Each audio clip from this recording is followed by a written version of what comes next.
Okay, so today we're going to be looking at improving the accuracy of eyewitness testimony using the cognitive interview. So what we're looking at is we've been seeing how eyewitness testimony can be influenced by lots of things like leading questions or post-event discussion or by anxiety. And we want to take all that into account and think about, well, therefore, how can the police use this to make sure that their interview process is the most effective at getting the most accurate eyewitness testimony?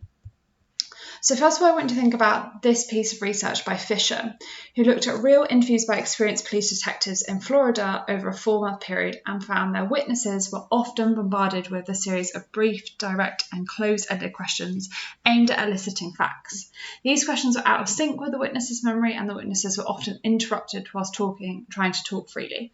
I want to identify some mistakes that the police officers are making, explain why each one was a mistake, and then also what can be done to make this better.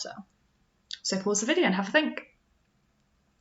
So hopefully here you've thought about the fact that they were interviewed, in a way that was bombarding with a series of questions, and that bombardment meant that they weren't able to give all the details that they wanted to give, so that might have helped to make it more accurate if they could. So less questions or more time between questions would be helpful.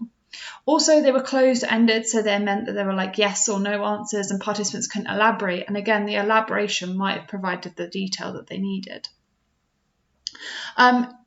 Also, it was out of sync with the witness's memory, so this means that finally they were thinking about how it was in terms of the order, the chronological order, because people like to tell events from start to finish, and by putting the questions out of sync with what happened to the witnesses, that made it very difficult for them to answer the questions. You might have also talked about the witnesses often feeling interrupted whilst trying to talk freely, so making sure that if we didn't do that and we just let them talk, then that would maybe provide more information for us.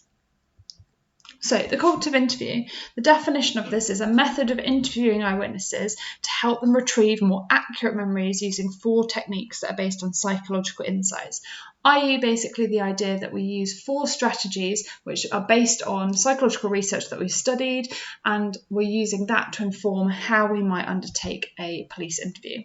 Now what's worth noting is that there's a standard interview, or SI, which is just what you see often in police interviews on telly, where they just ask a load of questions and they just see what responses they get, and they're not really that well planned, or they often just ask very basic questions. Whereas the cognitive interview is, remember, cognitive is thought processes. We're thinking about how that might have an impact on our behaviour and what we think. So I want you to stop and pause the video in a second and look through the 4 points which are also in your booklet, which are report everything, reinstate the context, reverse the order and change the perspective. I want you to work out what witnesses would be asked to do in each of these, give an example of a question they might ask, and also use your knowledge of schemas and cue-dependent forgetting to work out why these stages are used. Pause the video and have a think.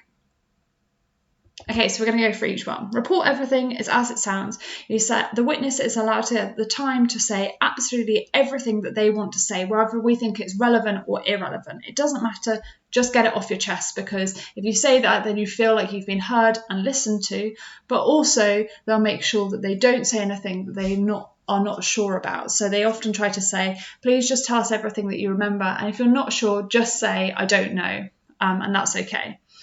So that we don't get any false memories where people try to think really hard and try and come up with an answer for you because that's what they want, because people are generally people pleasers and they want to give an answer and help you out. And this is good, that's the red bit, why do we do this? Because memories are linked with one another, and one might act as a cue or a prompt for the other one, or for another person's memory. So if one person has been asked a particular question, it might prompt them to think about another answer. So you might get asked here, a very simple question, is just, could you tell me everything you know about what happened on the 24th of May, etc. Reinstate the context. This is when interviewers ask the witnesses to remember everything about their surroundings, including both anything they could hear, smell, see, etc., but also how they felt at the time. So also thinking about the change in emotions that they experienced throughout the incident occurring and maybe before and after the incident. And this again cues people to remember information because they're put back into that psychological state. It's not hypnosis, but it's kind of that same idea of hypnosis. If you put them back into that state, they're more likely to trigger some memories.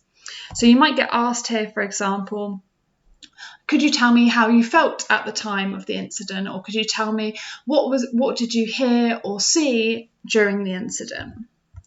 Reverse the order is as it sounds. If you start at the end and work your way to the beginning, or you might start somewhere in the middle and work your way outwards, and both of these are fine. But the reason why we do this is because it stops people relying on their schemas, because they spend so much time cognitively thinking about what was happening that it makes it easier for us to remember what actually happened rather than the memory of it.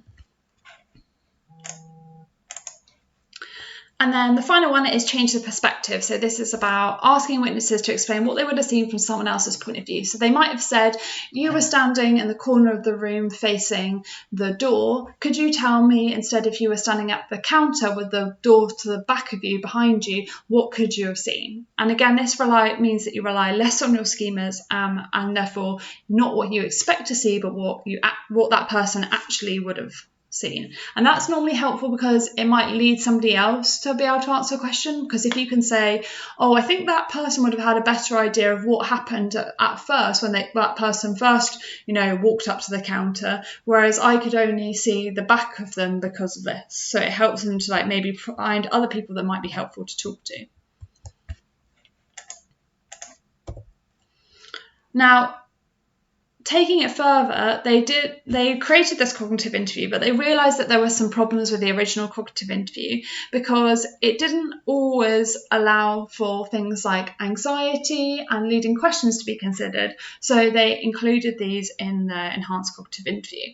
So the enhanced cognitive interview was just like an updated version of the cognitive interview. And basically what they suggested was that not only do we need to do those 4 steps, but we also need to make sure that we're doing the following: establishing eye contact, reducing anxiety, minimizing distractions, speaking slowly, asking open-ended questions, not leading questions, and all of that should hopefully aid the cognitive interview and making it more accurate.